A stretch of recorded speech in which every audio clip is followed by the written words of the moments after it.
Hello, brothers and sisters. Shalom. Hola hermanos y hermanas, shalom y bienvenidos desde todas partes del mundo. Estamos emocionados por el programa de hoy. Hacía tiempo que lo esperaba, pero antes que nada, una cálida bienvenida para ti, Baruch. ¿Cómo están en Israel? Hola Cristian, estoy bien, ¿y tú? Todo muy bien, excelente. Gracias a todos los que han estado viendo nuestros programas. Gracias por suscribirse y háganlo si no lo han hecho aún. Vemos que han aumentado las suscripciones y es por eso que tenemos una discusión el día de hoy, un programa que consistirá en dos partes. Primero conversaremos un poco con Baruch sobre cómo él llegó a la fe en Jesús, el Mesías. Sabemos que diste una entrevista tiempo atrás, pero se ha suscrito mucha gente nueva al canal y nos están preguntando cómo fue que llegaste a la fe cristiana, lo cual es muy bueno. Y en la segunda parte de nuestra discusión de hoy, vamos a responder algunas preguntas que la gente nos ha enviado, tanto en inglés como en español, pero lo haremos todo en una sola grabación. Fue difícil elegir entre tantas preguntas, pues todas son muy buenas. Las que no podamos responder hoy, haremos nuestro mejor esfuerzo, me refiero al equipo de Australasia, para responderlas por correo electrónico. ¿Les parece bien? Bueno, si estás listo, Baruch, iniciemos. Estoy listo, gracias. Creo que ha habido un creciente interés en la gente de saber un poco más de ti, Baruch. Creo que te ven como un gran maestro de la Biblia, pero también quieren saber un poco más de ti personalmente, lo cual me parece muy bueno. Así que te iré haciendo algunas preguntas.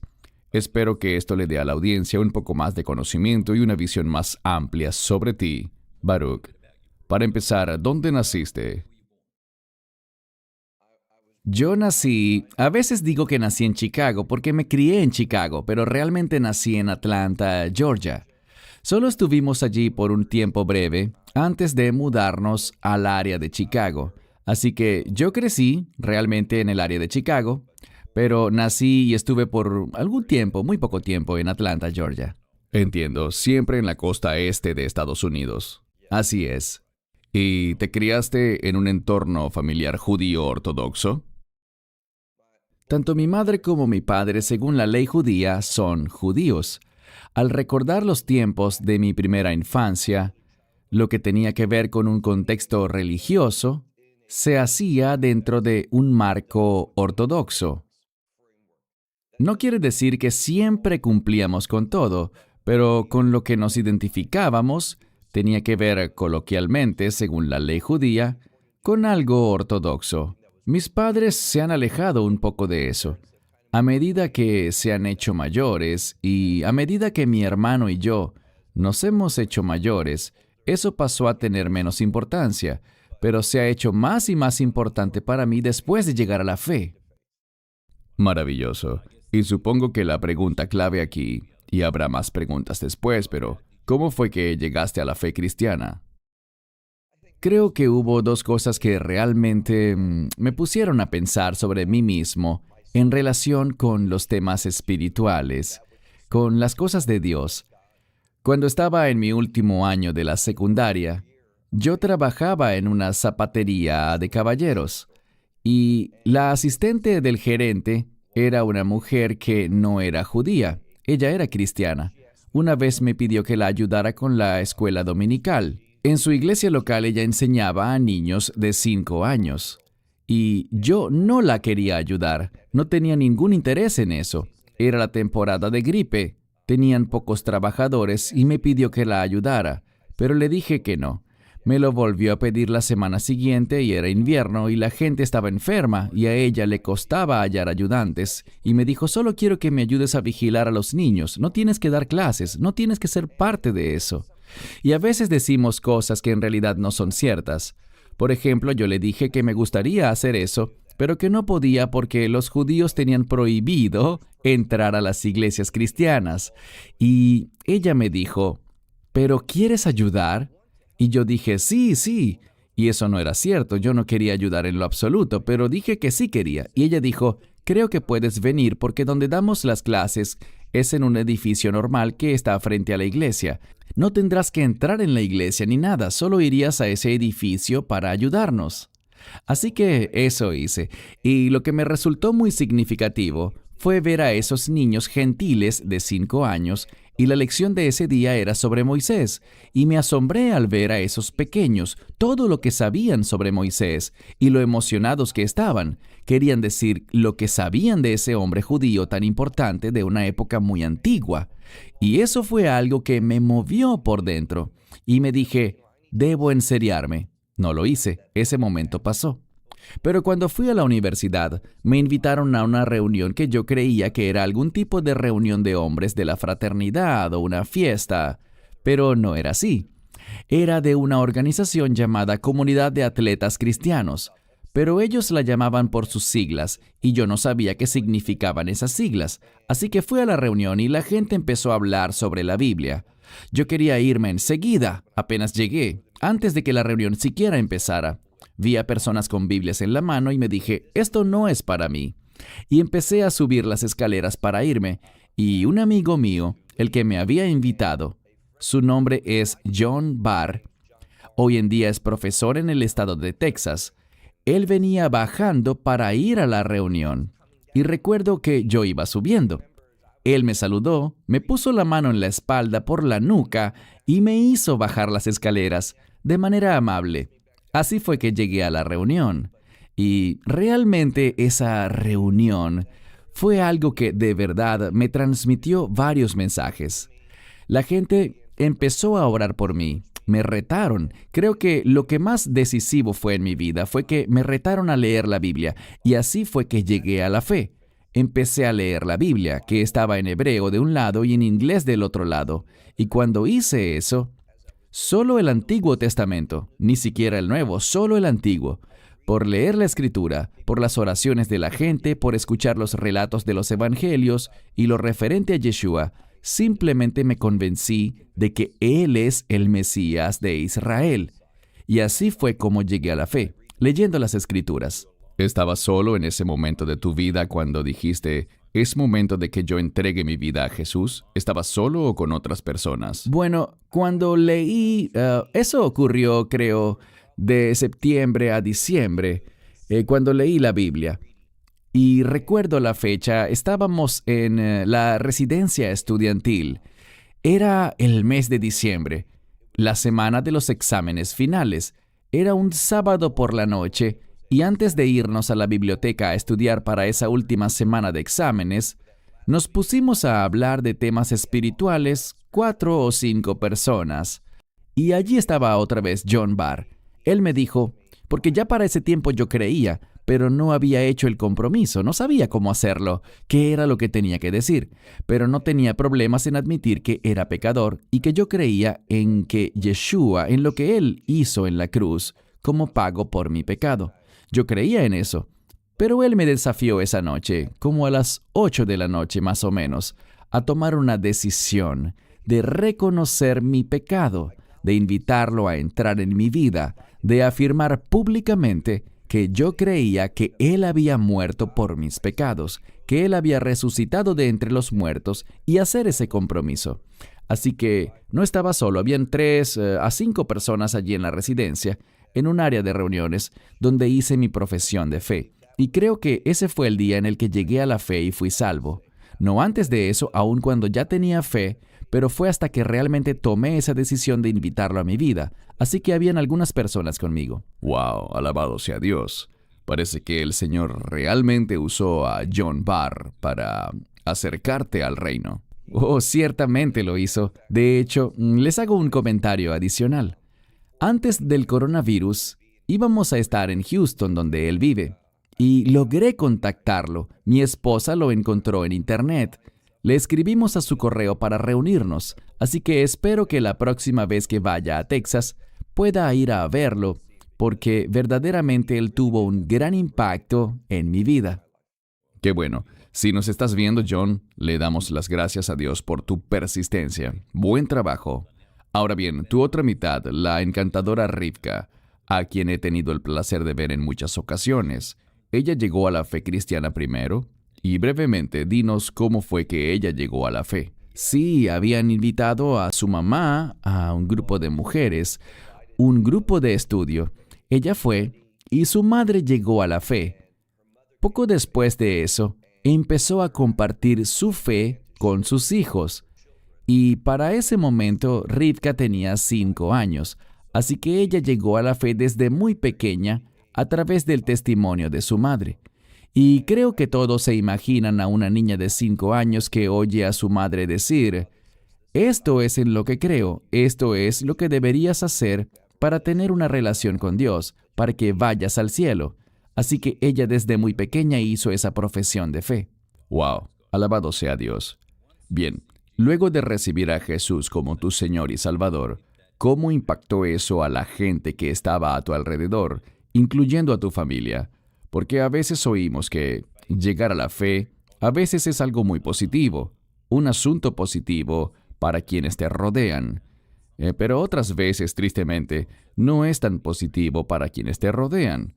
¿Cuál fue tu caso? Sí, creo que fue difícil para algunos miembros de mi familia verme tomar tan en serio mi fe, pero nunca hubo ninguna persecución.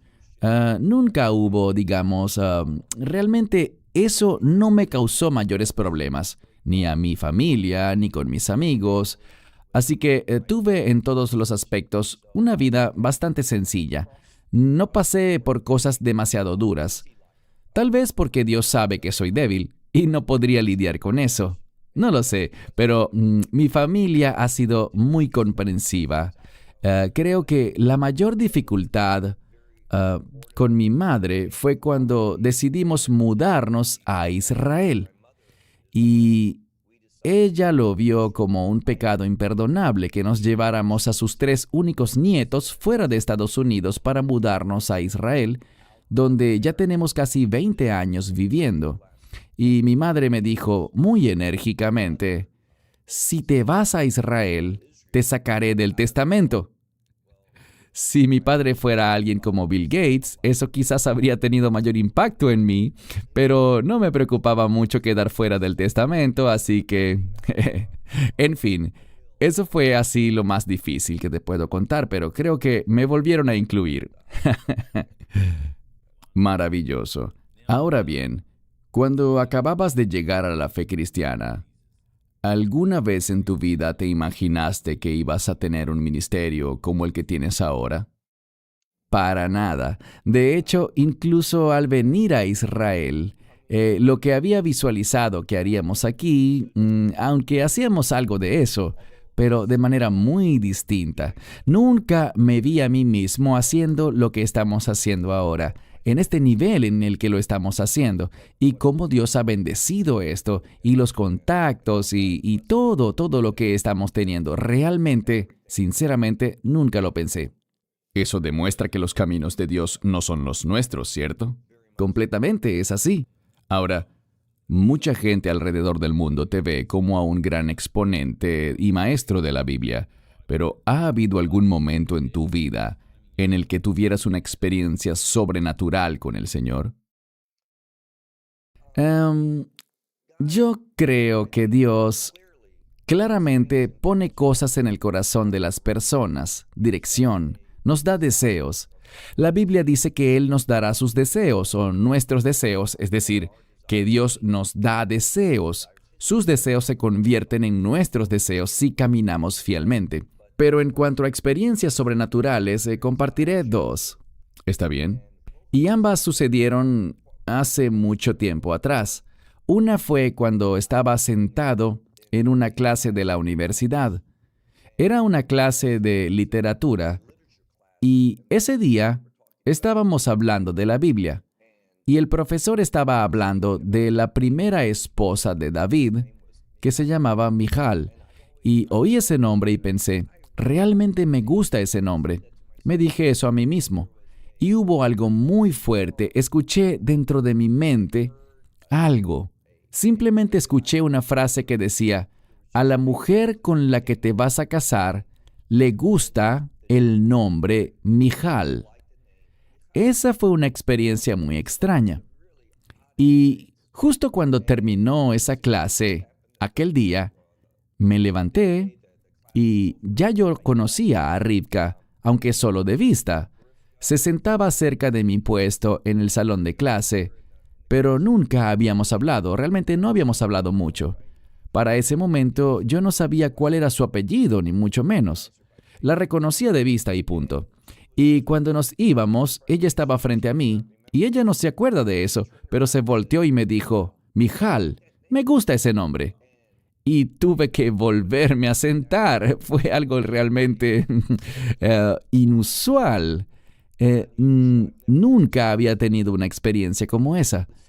Y la segunda fue cuando mi esposa estaba embarazada y tenía dificultades y terminó perdiendo el bebé. Y fue interesante, de hecho, esa era su tercera pérdida. Y estábamos donde el médico, y era un médico suplente, y le dijo, debes tomarte esta medicina. Y le hice una pregunta. Si por casualidad ella sigue embarazada, porque no había total certeza de que hubiera sido una pérdida, si ella sigue embarazada, ¿qué efectos le causaría la medicina? Y él dijo, yo soy el médico, yo me preocuparé por eso, no tú. Y de nuevo, escuché. No sé si fue una voz audible o solo fue algo en mi mente, no sabría decirlo, pero escuché de manera sobrecogedora la frase, que no se tome esa medicina. Bien, lo que averiguamos unas semanas después fue que sí había tenido una pérdida, pero eran gemelos, y nuestra hija mayor seguía viva dentro de su vientre y saludable. Así que de haberse tomado la medicina, se habría puesto fin a su embarazo, ya que era para que ella limpiara su vientre por dentro, así que habría matado a nuestra hija mayor. Esas fueron las dos experiencias, y al mirar hacia atrás, ciertamente he visto a Dios actuar, y eso, pero en cuanto a experiencias sobrenaturales, realmente donde hubiera habido algo muy especial, serían esas dos, principalmente, las que me vienen a la mente, cuando Dios me mostró con quién iba a casarme y también cuando salvó la vida de mi hija mayor. Bien, Dios es un casamentero y un dador de vida. Amén. Maravilloso. Esta podría ser una pregunta interesante y no quiero ponerte en apuros, Baruch, pero has ministrado y enseñado en muchos países del mundo. ¿Hay algún momento o experiencia en particular que se haya destacado? No pregunto cuál es tu lugar favorito, sino que en las veces que has ido a ministrar, sea una conferencia o una clase, ¿hay algún lugar o experiencia que haya sido singular? A nosotros nos invitaron a ir a Albania, en su ciudad capital, Tirana. Creo que lo dije bien. Y se había cancelado. Pero ya habíamos hecho reservaciones y decidimos ir.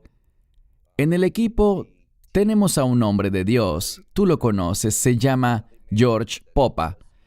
Él se había propuesto ir hasta Albania, aunque él vive en Rumania, para asegurar el lugar, trabajar en esto, hacer promoción. Se suponía que íbamos a trabajar con una organización allá para creyentes y líderes en Albania, hombres de fe que iban a participar también en esto. Eso se tuvo que cancelar y el líder de allá quería realmente cancelar la actividad y yo pensé, no hagamos eso. Y lo pudimos hacer. Conseguimos un lugar espacioso. No iba a asistir mucha gente, pero enviaron un bus a cierta zona de la ciudad y un grupo como de 50 personas fue al evento. Y ese grupo de personas llegó a la fe. Y cuando hablo de ese grupo, quisiera compartirles un poco más. Por alguna razón, nuestro ministerio en muchos lugares de Europa ha incluido a los romaníes. Mucha gente quizás desconozca la palabra romaní o cíngaro. Hay otro término que es un poco despectivo, pero quizás sirva de referencia. Estamos hablando del pueblo que el mundo suele llamar gitanos. Y Dios ha hecho posible que mantengamos una relación con esa comunidad en particular en tantos lugares diferentes. Comenzó en una ciudad llamada Alba Iulia. Cuando estuvimos allí la primera vez, íbamos caminando a la congregación donde tendríamos una reunión, y al acercarnos a una intersección, vimos a un grupo de 7 u 8 hombres. Yo andaba solo con mi esposa, llevaba la kipá en la cabeza como siempre, y vi a este grupo de hombres que se levantaron y comenzaron a caminar hacia nosotros. Y me pareció que era raro, no sabía por qué hacían eso. No los reconocía, ni tenía idea de quiénes eran o a qué grupo pertenecían. Y llegaron y nos preguntaron, ¿qué están haciendo aquí? La sinagoga no está abierta. Ellos sabían que la sinagoga de la ciudad estaba en remodelación, y para tratar de resumir, fueron muy agradables. Les dijimos lo que hacíamos allá, y notamos que cuando vamos a Albania, Rumania, Finlandia, Suecia o Bulgaria, y algunos de los lugares donde hemos ido recientemente, pareciera que siempre hubiera un grupo considerable de estas personas quienes nos han parecido muy afectuosas, amables, maravillosas personas. Y hemos visto una cantidad significativa. Cuando estuvimos en Bulgaria vimos como 60 de ellos que vinieron a una reunión y eran la parte predominante del grupo. Era un grupo pequeño de unas 120 personas, en la que la mitad eran romaníes y muchos de ellos hicieron la confesión de fe. Lo mismo pasó en lo que les contaba en Albania. Era un grupo pequeño, asistieron muy pocas personas, excepto por este grupo que llegó en bus. Y muchos de ellos llegaron a la fe. Así que Dios ha obrado a través de nuestro ministerio para lograr un pequeño impacto, en cierta manera, en ese grupo de personas. Y muchos los ven como que también son judíos. Y es algo controversial. Muchos me han dicho que ellos se ven a sí mismos como judíos, aun cuando la comunidad judía mayormente los rechaza. En el Holocausto, no solo sufrió enormemente el pueblo judío, sino también el pueblo romaní sufrió mucho.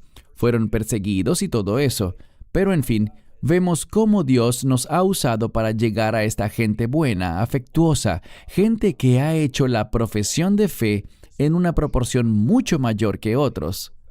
Seguimos topándonos con ellos y vemos que muchos de ellos siguen llegando a la fe. Alabado sea Dios, maravilloso. Solo un par de preguntas más sobre ti antes de iniciar la sección de preguntas y respuestas de la audiencia. Luego de tantas horas, tantas escrituras estudiadas, tanto tiempo enseñando y estudiando, debe haber algún pasaje de la escritura que se distingue de los otros, que es tu favorito. Quizás no, pero te hago la pregunta, ¿tienes algún pasaje favorito en la Biblia? Puedo decir que uno de mis libros favoritos es el libro de Daniel, pero mi pasaje favorito de la Escritura es Gálatas 1:10, donde Pablo dice, «Si yo aún estuviera intentando agradar a los hombres, no sería un servidor de Dios». Ese pasaje realmente se me ha quedado grabado como una de las escrituras fundamentales. No andemos agradando a los hombres. Hagamos lo mejor que podamos para ser servidores de Dios. Y dejemos, como dice Charles Stanley, dejemos las consecuencias en manos de Dios. Ese pasaje en Gálatas 1:10 y ese principio que nos enseña el Dr. Stanley acerca de obedecer a Dios y dejar las consecuencias en sus manos, creo que es una de las cosas más profundas que más ha impactado mi vida y las decisiones que tomo. Maravilloso. Solo 2 breves preguntas más, ya no referentes a la fe, son solo preguntas que me han hecho y te las haré a ti. Si no estuvieras en un ministerio, ¿en qué otra profesión trabajarías? Supongo que la gente piensa que yo sería un vendedor de autos usados o algo así, pero no.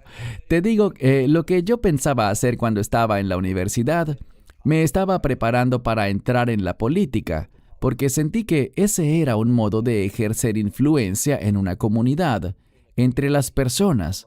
Así que, si no estuviera haciendo esto, y seguro que perderemos suscriptores ahora, pero probablemente estaría involucrado en la política de alguna manera. Bien, excelente. Última pregunta, ¿te gustan más los gatos o los perros? Me gustan mucho más los perros, sin duda alguna. Ok, quizás se ofenda más de la mitad de los gatos que nos ven. Sí, cierto. Pero no. Excelente. Bueno, le damos gracias a Dios por tu vida, Baruch, y le damos gracias por haberte puesto en esta época, en esta temporada. Lo hizo por una razón, por sus propósitos, para la gloria suya. Y sé que todos los que están viendo este programa ahora le dan la gloria a Dios por lo que estás haciendo en tu vida. Y oro para que sigas muchos años más, a menos de que el Señor venga, con su esperanza bendita, y reúna a la iglesia. Gracias, Baruch, por todo lo que haces. Gracias por esas amables palabras y por la oportunidad de compartir un poco sobre mí a través de este medio. Perfecto. Ahora, hermanos y hermanas, vamos con algunas de las preguntas que nos han enviado. Estamos listos, Baruch. Vamos a empezar. Primera pregunta. La guerra entre Gog y Magog, de la que habla Ezequiel 38 y 39. ¿Cómo y dónde se correlaciona eso con el libro de Apocalipsis y Mateo 24? Esta pregunta la hace Ciro Cárdenas, desde Guatemala. La batalla de Gog y Magog también se conoce como el Armagedón, y vemos que el Armagedón se menciona en el libro de Apocalipsis capítulo 16. Es en la segunda mitad de la semana 70 de Daniel, esos últimos 7 años. Tiene que ver con la batalla final en la segunda mitad. El Mesías en Mateo 24, después de la abominación desoladora, habla, creo que en Mateo 24, verso 21, sobre un tiempo de gran persecución. Esa es la batalla de Gog y Magog, donde los enemigos de Israel van a intentar atacar a Israel. Será una batalla difícil, pero al final, el Mesías vendrá y liberará a Israel, vencerá al enemigo y como conclusión, establecerá su reino. Así que es en la segunda mitad y se conoce también como la batalla de Armagedón. Bien, gracias. La siguiente pregunta la envía Amy de Burbank, California, Estados Unidos. Su pregunta es sobre la desinformación y la información incorrecta que hay que obedecer o sobre obedecer a los gobiernos y lo que está escrito en Romanos 13, versos del 1 al 5. Ponemos aquí el pasaje para que todos lo vean. He oído que usted solo obedece a buenas autoridades y no a las autoridades tiránicas. Mis pastores han dicho que eso no es verdad, que en Estados Unidos y una gran parte del mundo se está rebelando contra Dios cuando protestan las ordenanzas sobre la vacunación, cuarentenas, etc. Pero también dicen no estar de acuerdo con las ordenanzas sobre vacunación y que oran para preguntarle a Dios qué quiere Él y no ceder y decirle a Dios que no aceptaremos eso. ¿Podría aclarar esto, por favor? En el pasaje de Romanos capítulo 13, deben resaltarse no solo los versos 1 y 2, sino el 3 y el 4, porque se supone que seamos buenos ciudadanos, que como regla general obedezcamos a las autoridades. Pero en los versos 3 y 4 dice que las autoridades son aquellos que la usan para el bien, que castigan el mal y recompensan el bien. Si un gobierno no hace eso, se supone que defendamos la verdad. Hay muchos ejemplos donde gente temerosa de Dios, Daniel, los apóstoles, no se sometieron a reglas y leyes que se oponían a las Escrituras. Si hay un gobierno que impone una ley que está en contra de lo que la Biblia nos manda hacer, debemos apegarnos a lo que dice la Biblia. No podemos dejar que los gobiernos dictaminen cómo nos comportamos. Nosotros nos apegamos a la verdad de las Escrituras. Así que con respecto al asunto que ella menciona, no tiene nada de malo protestar. Eso no es ser desobediente. Y en otros casos, cuando los gobiernos se pasan de la raya, debemos hacer presión contra eso. Podemos hacerlo de manera respetuosa, sin violencia. Creo que es correcto que nosotros digamos que no. Y también vemos que hay mucha falsedad en lo que el gobierno transmite con respecto a una gran variedad de temas. Por ejemplo, aquí en Israel, ya que se menciona lo del virus, el coronavirus y la vacuna y todo este tema, aquí en Israel, los medios declararon que había 35 o 36 personas menores de 16 años que estaban en estado crítico por el coronavirus. Hicieron eso para decir que esto podía afectar a cualquiera y que todos tenían que vacunarse y llevar a sus hijos a vacunarse y todo eso. El gobierno israelí ha sido muy insistente en que los niños se vacunen. tanto así que de no hacerlo, no pueden ir a la escuela. En algunas partes, se permite que se hagan la prueba 2 veces por semana para que sigan en la escuela. Y si es mayor de 12 años, debe vacunarse. Pero en fin, el tema es que se llegó a saber que esas 35 o 36 personas jóvenes que estaban en estado crítico tenían enfermedades como el cáncer y ya estaban en estado crítico cuando se contagiaron de coronavirus en el hospital. Ellos no dijeron que esas personas estaban en estado crítico, que esos jóvenes estaban en situaciones graves de vida o muerte antes de tener el coronavirus. Es de esa desinformación, de esa manipulación de la información en forma engañosa, que debemos estar conscientes, que esa es la conducta que muchos gobiernos están adoptando y debemos ser personas que caminan en la verdad. Y creo que la gente debe seguir su propia conciencia, hacer lo necesario y estar firmes en contra de esta tiranía que vemos cada vez más en los gobiernos, que se valen de esta enfermedad, de este virus, para ganar más poder, para quitarle más derechos a la gente. Así que mi pensar es que debemos ser mucho más enérgicos al oponernos a lo que intentan hacer los gobiernos, y no veo eso como desobediencia. Creo que eso es intentar ser una bendición. Sí, y creo que como comentario adicional me he encontrado con unos cuantos pastores y maestros que no están obligando, pero que están incentivando a su congregación a vacunarse y siempre usan como respuesta: si amas a tu prójimo harás lo mejor para ellos. ¿Qué dirías en este caso? Mira, la semana pasada estuvimos en la ciudad de Ascalón dando un seminario sobre la Cena del Señor. Y una de las mujeres nos dijo que su sobrina había fallecido pocos meses atrás porque se había puesto la segunda dosis de la vacuna, y una de las consecuencias o efectos secundarios en algunas personas es una infección cardíaca. Yo no soy médico, no comentaré sobre temas médicos, pero ella empezó a tener problemas cardíacos, lo cual es una de las consecuencias que se han estado comentando. Ella sufrió un ataque al corazón y murió, y las autoridades no permitieron que le hicieran una autopsia completa. La enterraron enseguida, y la causa de muerte fue el coronavirus. Son cosas como esas, y yo creo que cada persona, individualmente, y aquí en Israel no hay un consenso entre los creyentes acerca de este asunto. ¿Debe uno ponerse la vacuna o debe no ponérsela? Mi postura es que las personas deben orar al respecto y según el Señor les dirija, las personas pueden decidir que no por varias razones. Puede que decidan ponérsela. Para ser franco en esto, yo me puse la vacuna. No lo hice por ninguna razón relacionada con asuntos de salud, sino que lo hice por una razón principal.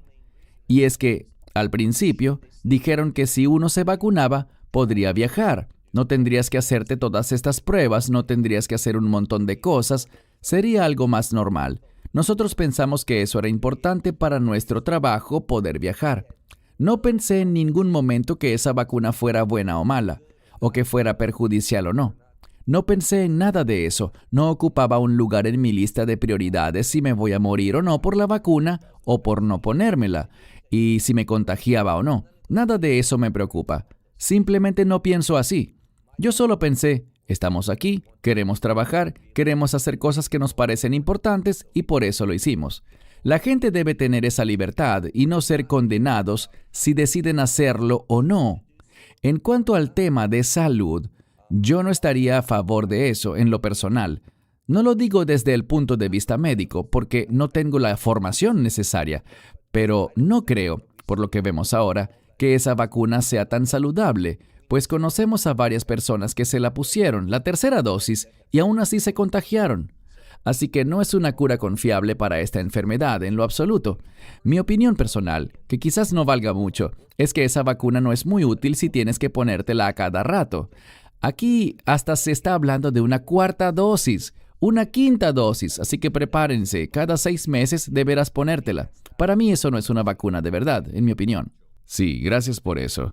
Algunos me lo preguntaron por internet, y para decirlo en público, yo no me he vacunado y no planeo hacerlo.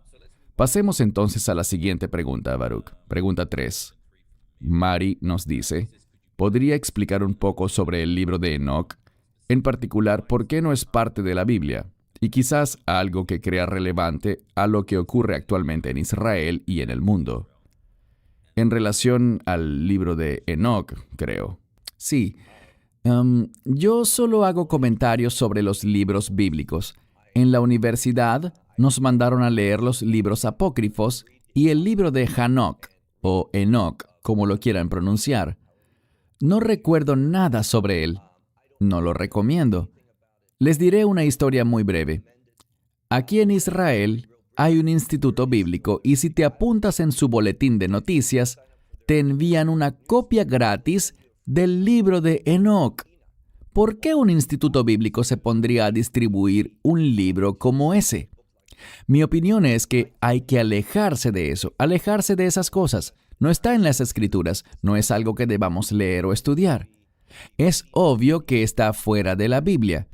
La razón por la que no está en la Biblia es porque contiene cosas que están en conflicto con algunas de las principales doctrinas de las Escrituras y por tanto no lo recomiendo y no hago comentarios sobre libros que no están en la Biblia.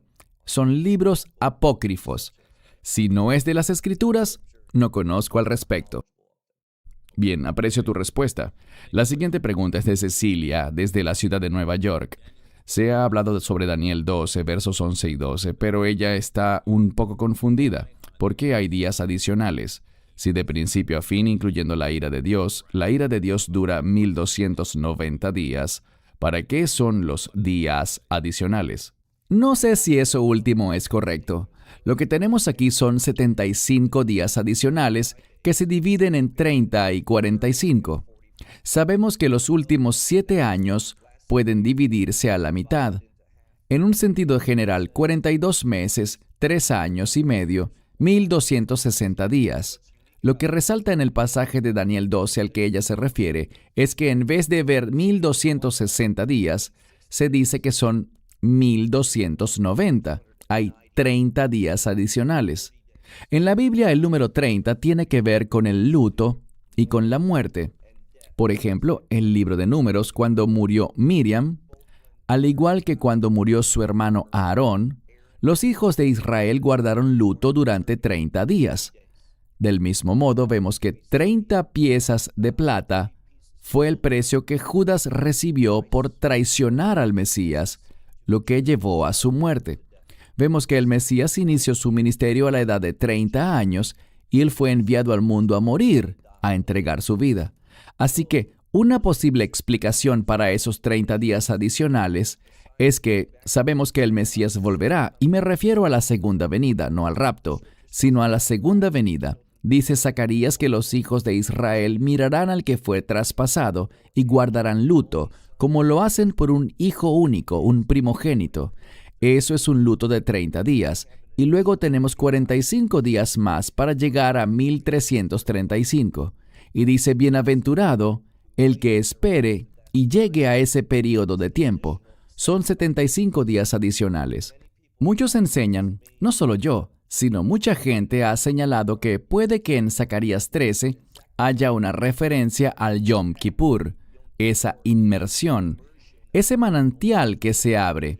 Por tradición, la preparación para Yom Kippur es un día nacional de inmersión, y vemos algo de eso en Zacarías capítulo 13.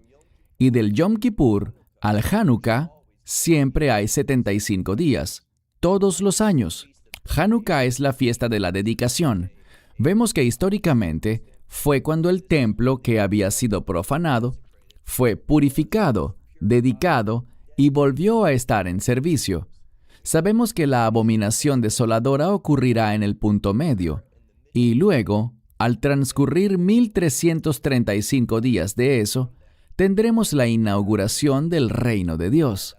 Por eso dice, bienaventurado el que llega a ese momento.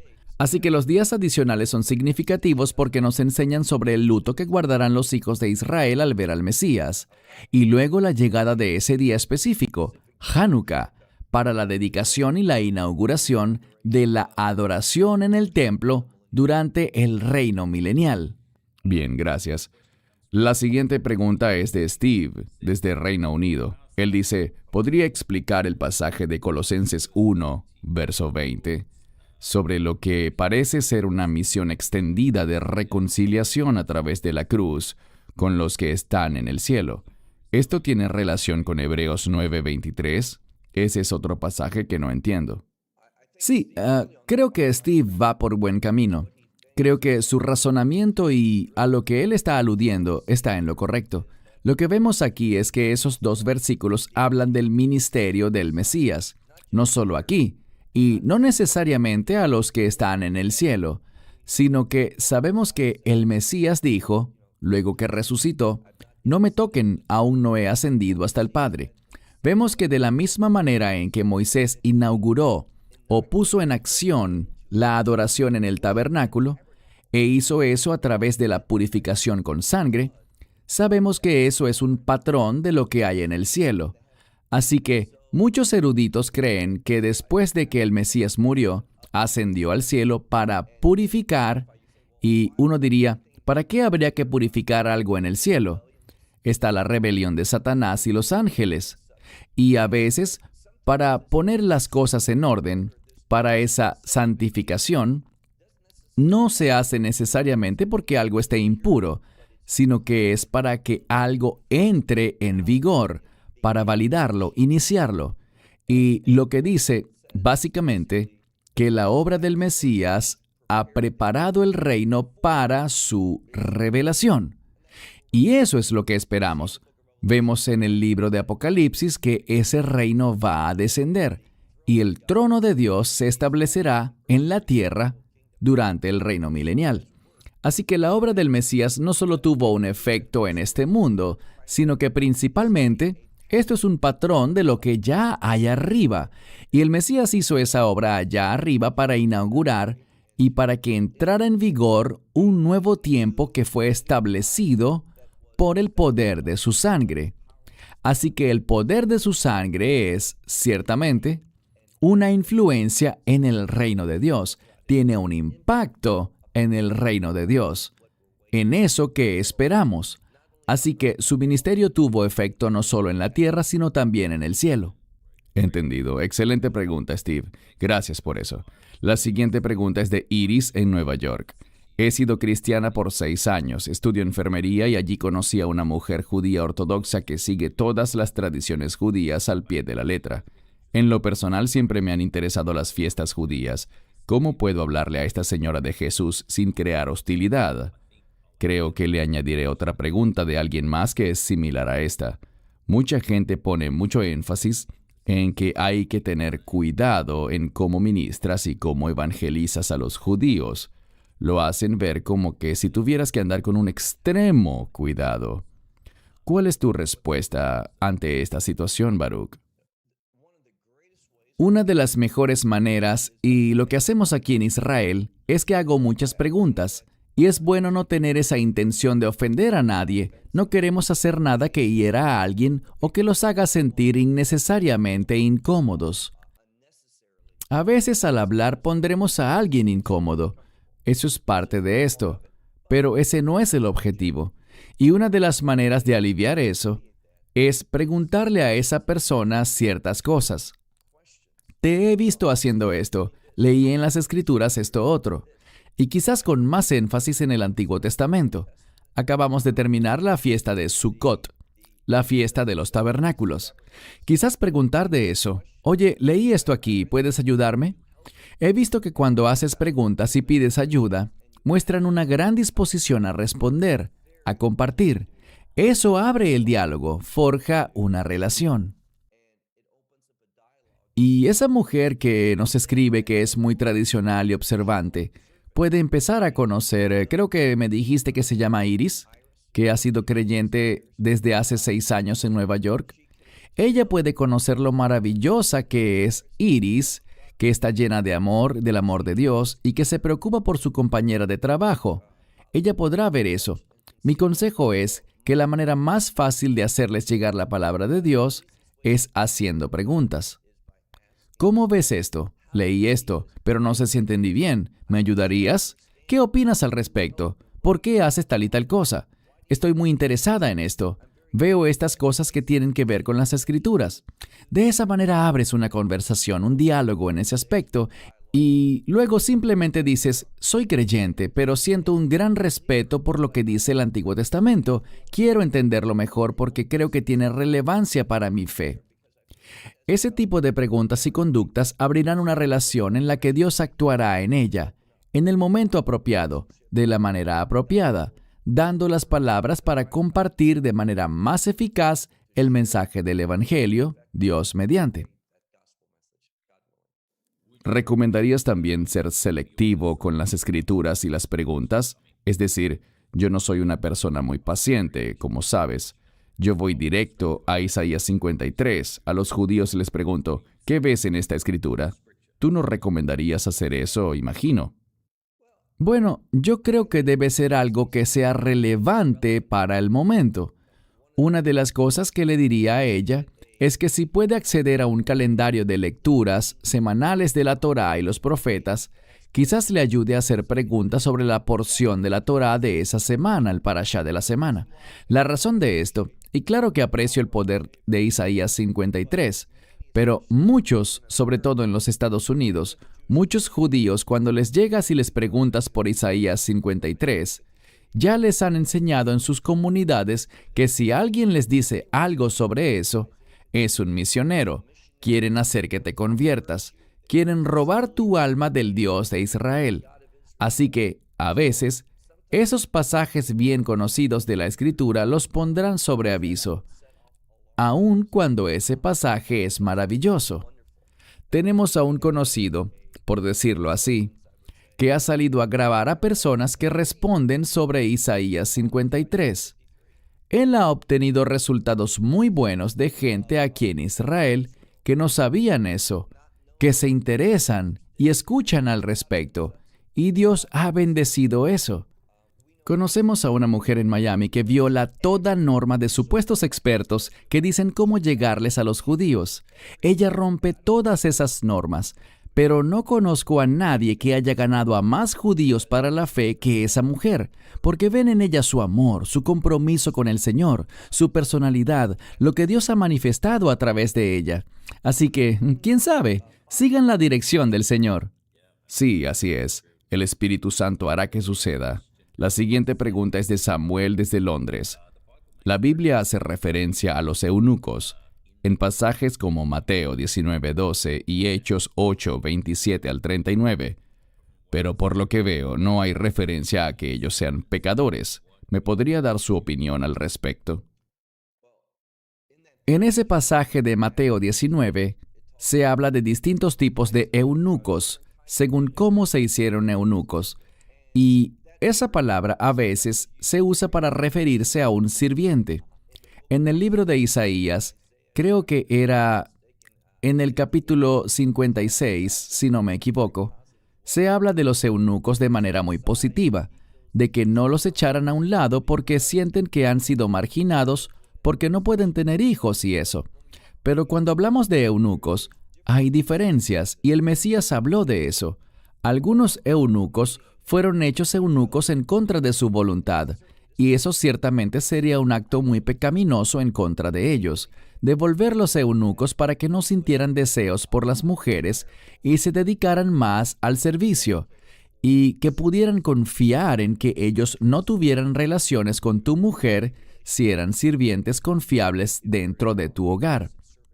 A algunos los forzaron a ser eunucos, lo cual es algo malvado. No es un pecado del que fue víctima de eso, sino del que lo hizo ser eunuco.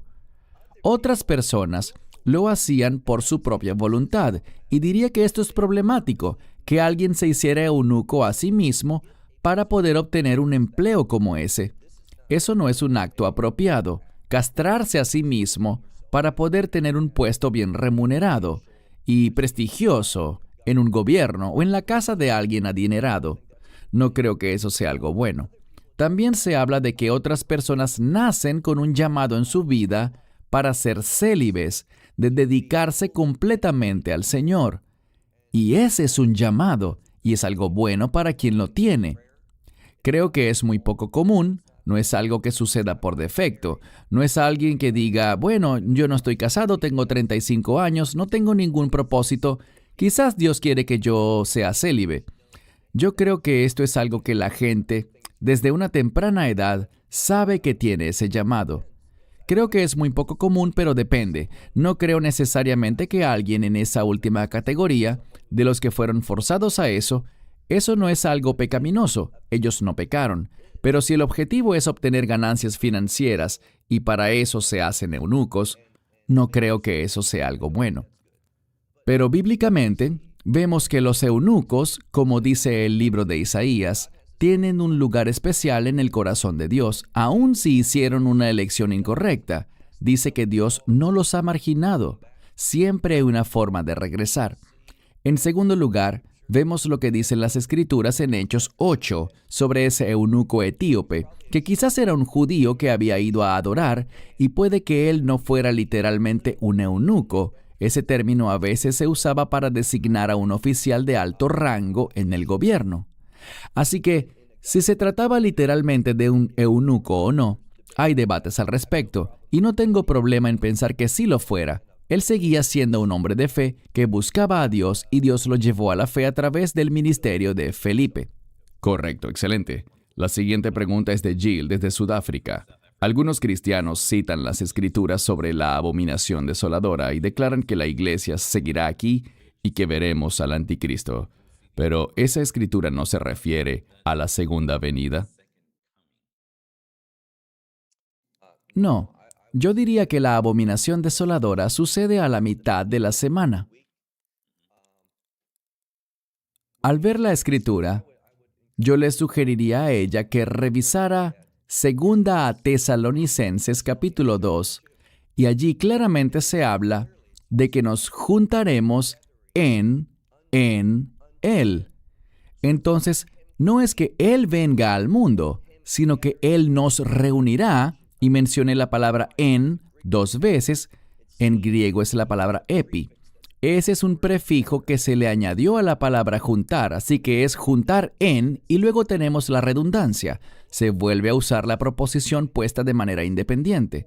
Esto algunas personas lo ven como que es un uso incorrecto del griego, una redundancia. Y sí, en griego clásico no se haría eso, pero en griego bíblico eso se usa para dar énfasis. Así que 2 a Tesalonicenses 2 habla de juntarnos, y eso se refiere al rapto, no a la segunda venida. Segundo, vemos que para que llegue ese día, el cual es llamado el día de Cristo, el día del Mesías, no hablo del día del Señor, aunque en muchas traducciones modernas ponen el día del Señor. Pero si consultan los mejores manuscritos en griego o si consultan la versión King James en inglés, dice correctamente el día de Cristo. Y el día de Cristo no se refiere a la segunda venida, sino al rapto. Y ese día no vendrá hasta que primero ocurra un alejamiento. Juan habla de eso, de que se alejaron de nosotros porque no eran de nosotros. Si hubieran sido de nosotros, no se habrían ido de nosotros. Así que se refiere a ese alejamiento, a esa apostasía, ese alejamiento de la verdad. Y dice que habrá esa aparición de ese hombre sin ley, el anticristo, que irá a sentarse y autoproclamarse Dios en el santuario. Y en muchas Biblias lo leemos como templo.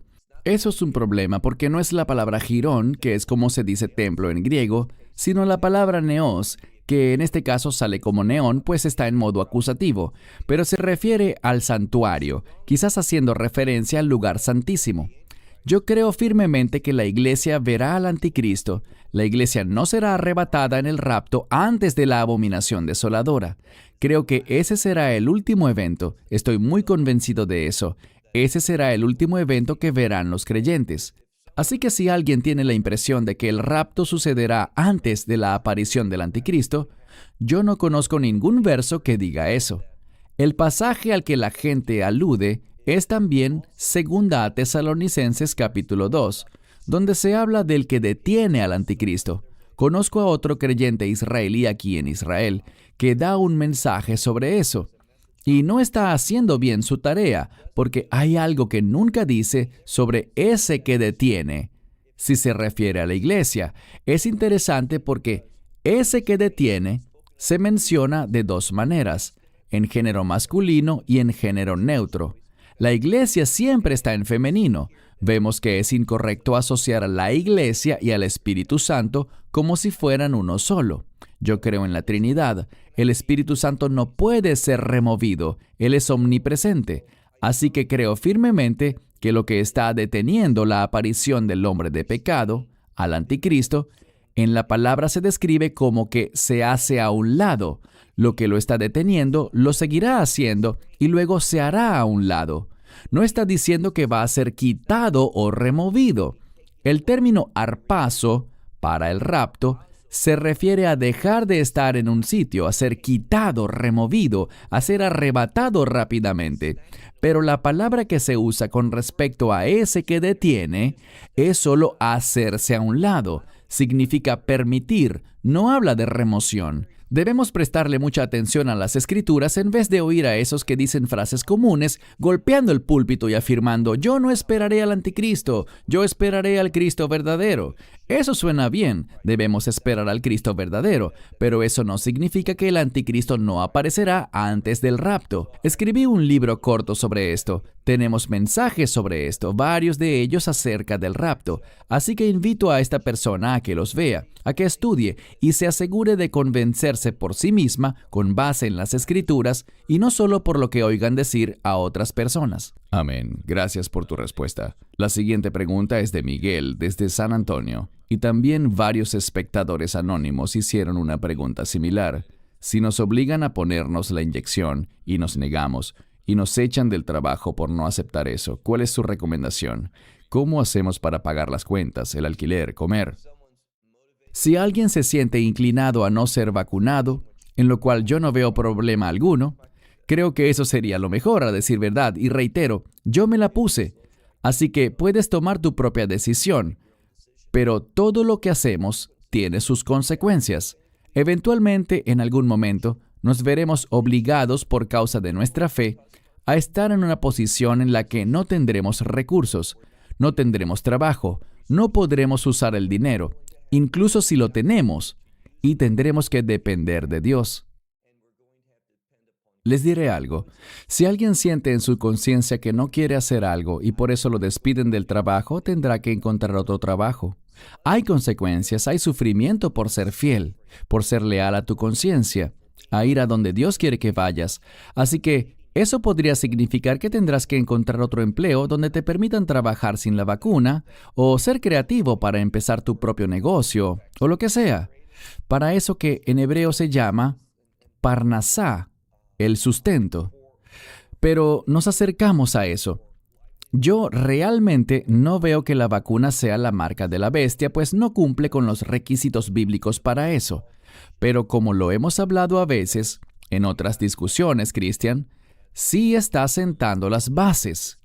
Vemos que los gobiernos pueden requerir algo, como la marca de la bestia, y si no lo haces, no puedes usar dinero, no puedes viajar o hacer esto o lo otro. Aquí vemos un anticipo de eso que vendrá. Así que debemos ver esto y pensar, ¿nos estamos acercando a este tiempo? Debemos prepararnos, debemos confiar en Dios, porque llegará un momento en el que así tengas enormes sumas de dinero, si no tienes la marca de la bestia, no podrás hacer ningún intercambio. Ese dinero no estará disponible para ti. No podrás usarlo, no podrás tomarlo, a menos de que tengas esa marca de la bestia para poder acceder a las actividades comerciales. Debemos prepararnos y decir, yo dependo de Dios, y si pierdo la vida, eso está bien. Está bien morir. Yo creo que habrán muchos creyentes que morirán de hambre, por estar expuestos, por ser marginados. Lean la segunda parte de Hebreos capítulo 11. Lo que les pasó a grandes hombres de fe que fueron marginados. Prepárense, eso vendrá. Y les diré esto. Si leemos la parábola de las 10 vírgenes en el verso 5, una de las cosas que allí destacan no es que el Mesías llegó antes de lo pensado. Eso es lo que muchos creen, que el rapto nos tomará por sorpresa.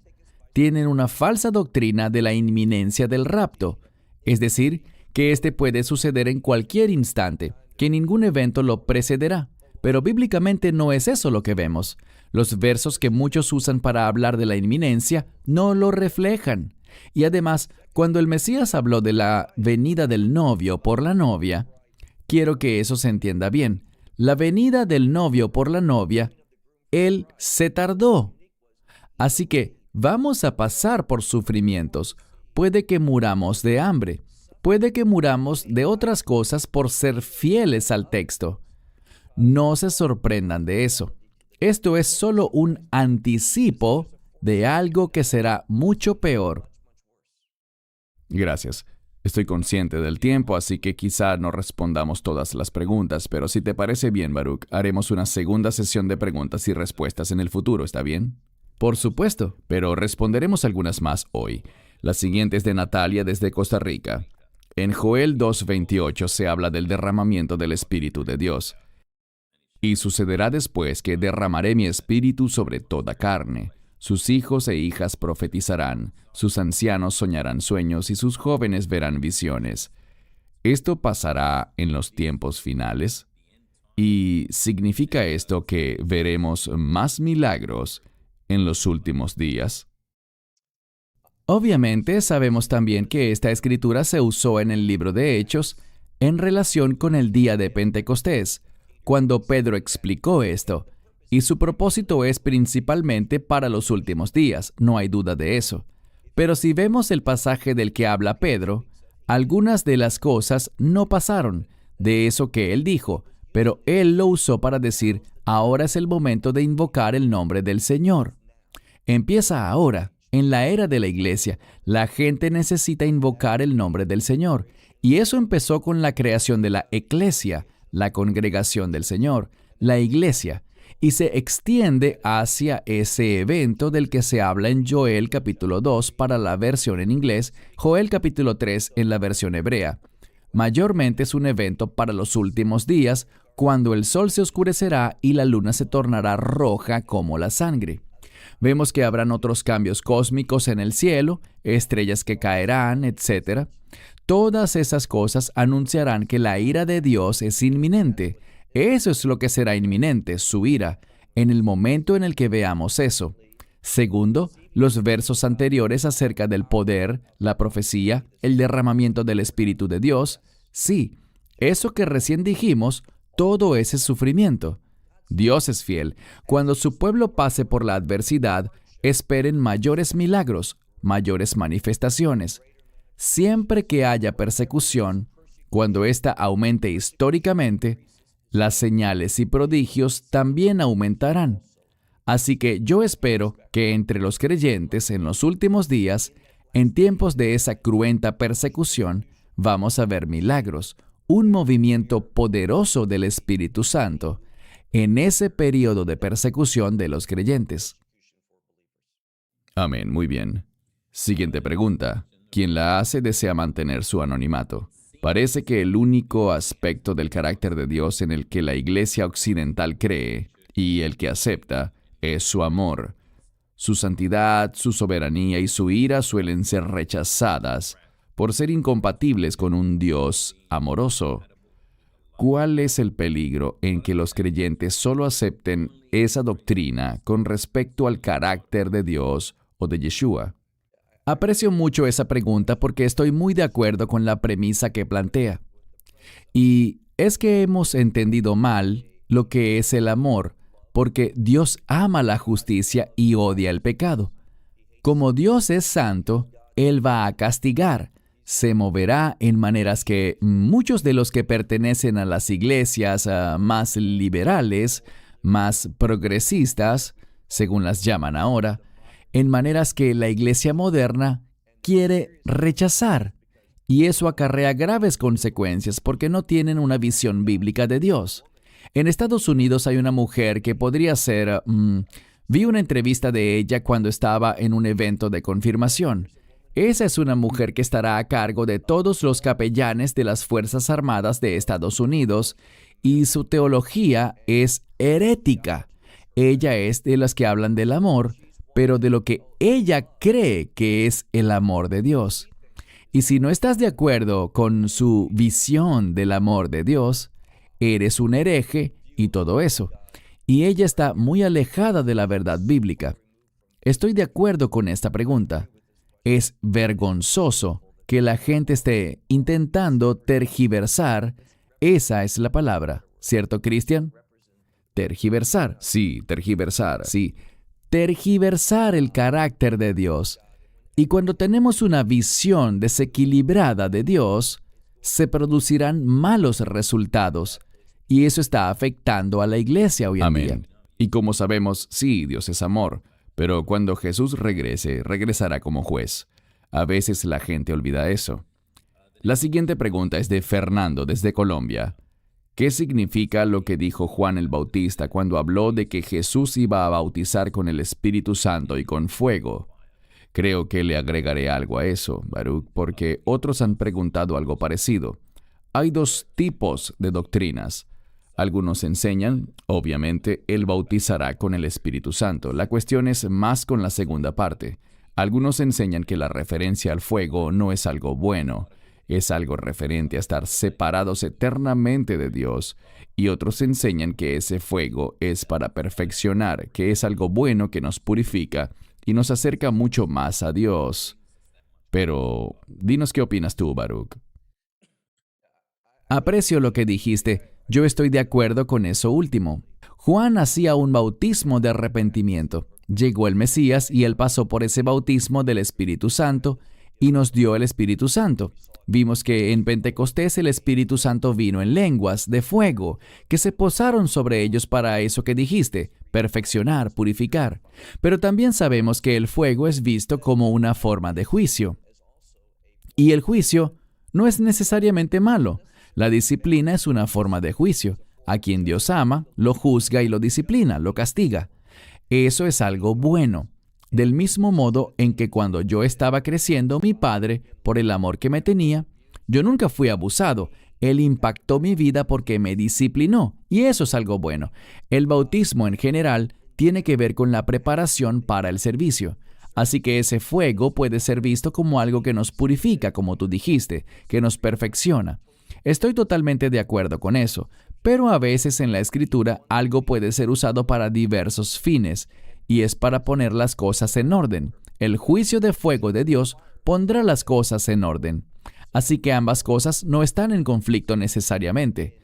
Ese perfeccionamiento consume aquellas cosas. Hay cosas en mi vida actualmente que Dios necesita que sean quemadas, de las que necesito deshacerme, y Él está ministrando de esa manera para todos los creyentes, así que yo lo miraría de esa forma.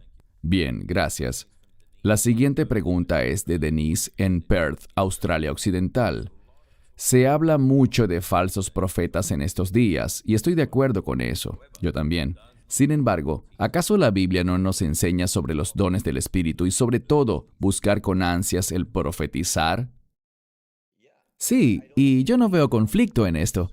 Debemos desear tener verdad profética, saber de ella, hablar de ella.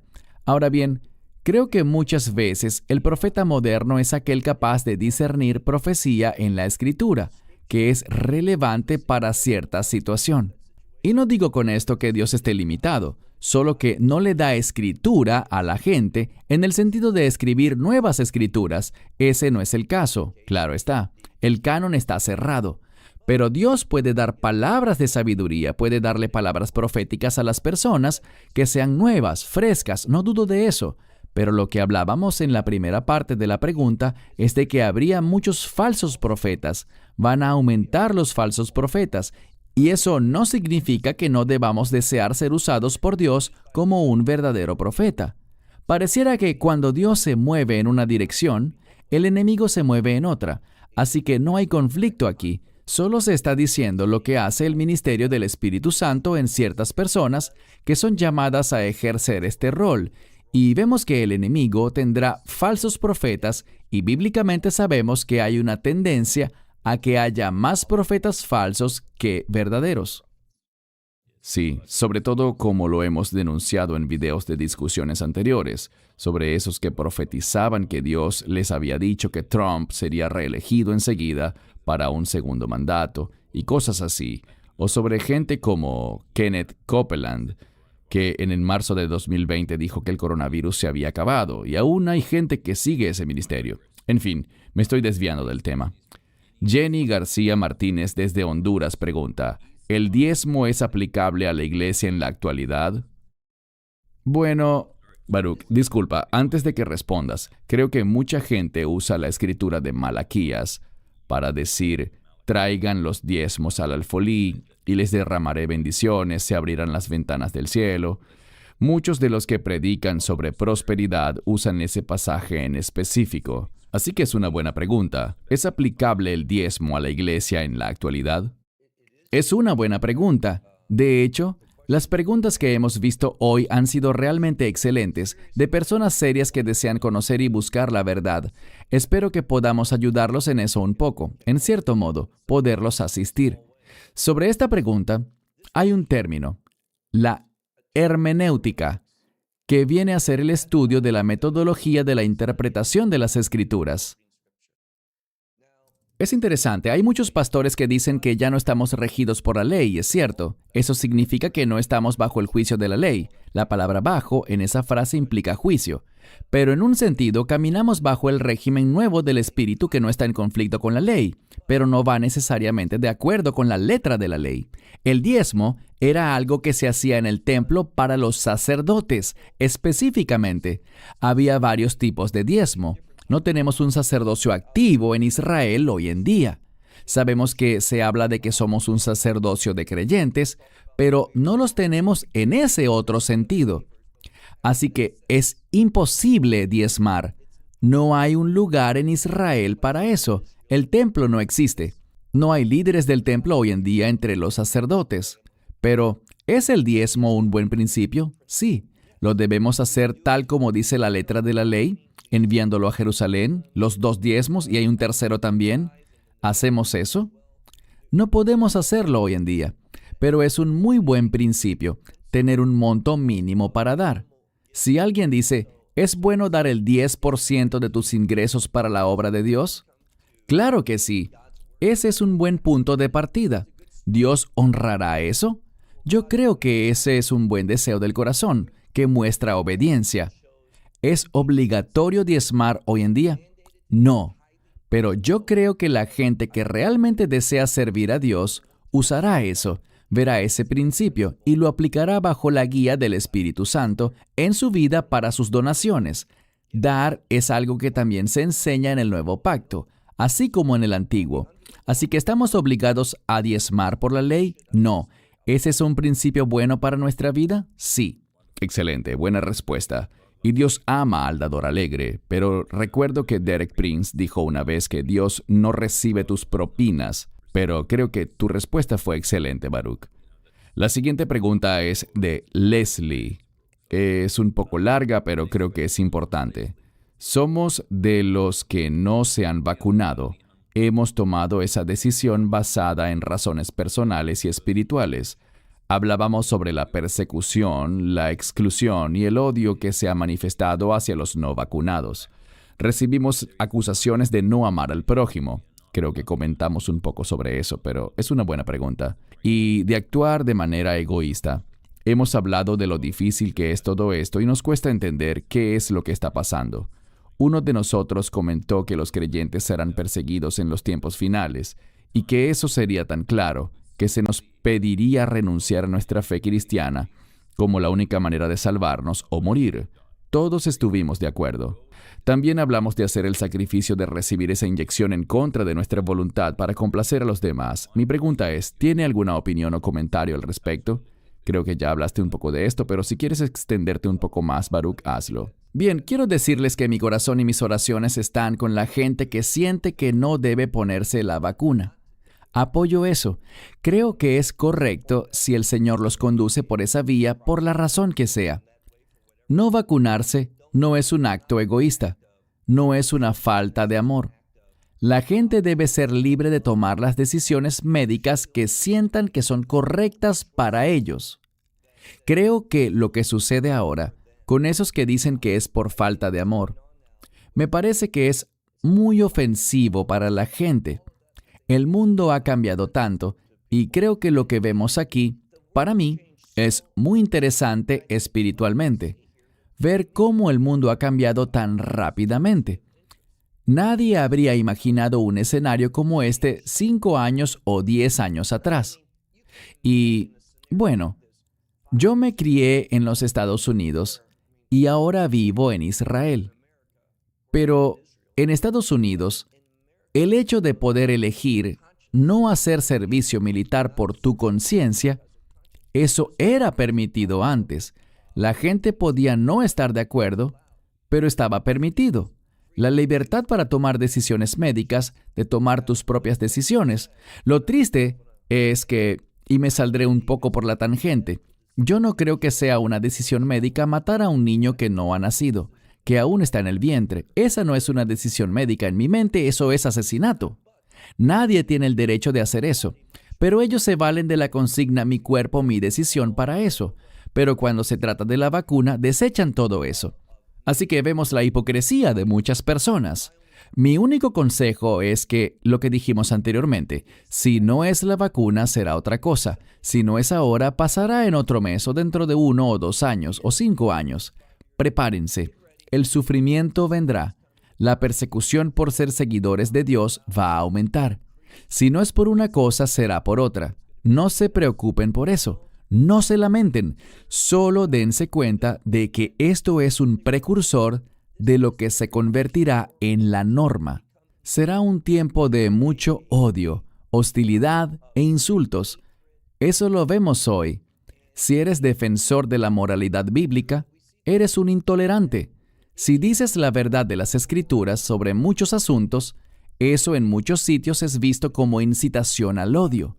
Lo que siempre digo es que ellos tienen derecho de llamarme intolerante. Está bien, yo apoyo su derecho a hacer eso. Ellos pueden tener su opinión, pero eso no me cambiará a mí. No dejen que los insultos de la gente o lo que digan de ustedes los impacte. Estén convencidos en sus mentes. Esto es lo que Dios quiere para mí. Esta es la acción hacia la que Dios me está conduciendo. Alégrense por eso y cuando sufran y los persigan, hagan de eso un motivo de alegría. No es fácil, pero sé que les dará una mayor intimidad y comunión con el Espíritu Santo. Al sufrir a causa de su fe, verán que aumentará el gozo y esa intimidad con Dios. Amén. Bien dicho. Gracias, Baruch. Les pido disculpas, hermanos y hermanas, si no tuvimos tiempo de contestar su pregunta. Como dije antes, haremos el esfuerzo de responder sus preguntas porque valoramos que se tomaran el tiempo de escribirnos. Muchas gracias. Antes de cederte el turno, Baruch, también te doy las gracias por compartir tu testimonio. Sé que fue un breve resumen, pero creo que la gente fue bendecida al oírlo directamente de ti. Gracias por responder estas preguntas. Yo también he sido bendecido. Te doy la palabra para tus comentarios de cierre. Muy amable, Cristian. Gracias a ti por conducir esta discusión y darme la oportunidad de responder estas preguntas. Valoramos mucho el que la gente desee aprender la verdad bíblica. Quizás no siempre hagamos el mejor trabajo al intentar responderles, pero somos sinceros. Queremos darles la mejor de las respuestas, y si no lo logramos, les pedimos disculpas. Pero nos motiva mucho ver que la gente quiere caminar con Dios en tiempos difíciles. Y, de nuevo, sepan que se pondrá más difícil. Oren, prepárense y sepan que las cosas se están moviendo justo como Dios prometió que lo haría. Amén. Gracias, hermanos y hermanas. En nombre de Baruch, desde Israel y del mío propio aquí en Sydney, Australia, quisiera cerrar con una cita de las Escrituras. Deuteronomio 32, verso 4. Él es la roca, su obra es perfecta, porque todos sus caminos son justicia, un Dios de verdad y sin injusticia. Justo y recto es Él. Ánimo, hermanos y hermanas, y de parte de todos nosotros, Shalom. Dios mediante, nos veremos pronto. God willing, we'll see you soon. Esperamos que te hayas edificado con el mensaje de hoy y lo compartas con otros. Te invitamos a seguir nuestros estudios cada semana por este canal y por el portal de YouTube de Amarás a Israel. También puedes descargar nuestra aplicación móvil gratuita, Mi Estudio Bíblico. Finalmente, para obtener más información sobre nosotros, visita nuestra web amarasaisrael.org, donde encontrarás otras conferencias de Baruch en audio, video y texto. Hasta el próximo programa. Que el Señor te bendiga en Yeshua HaMashiach. Jesús el Mesías, mientras caminas con Él. Shalom desde Israel.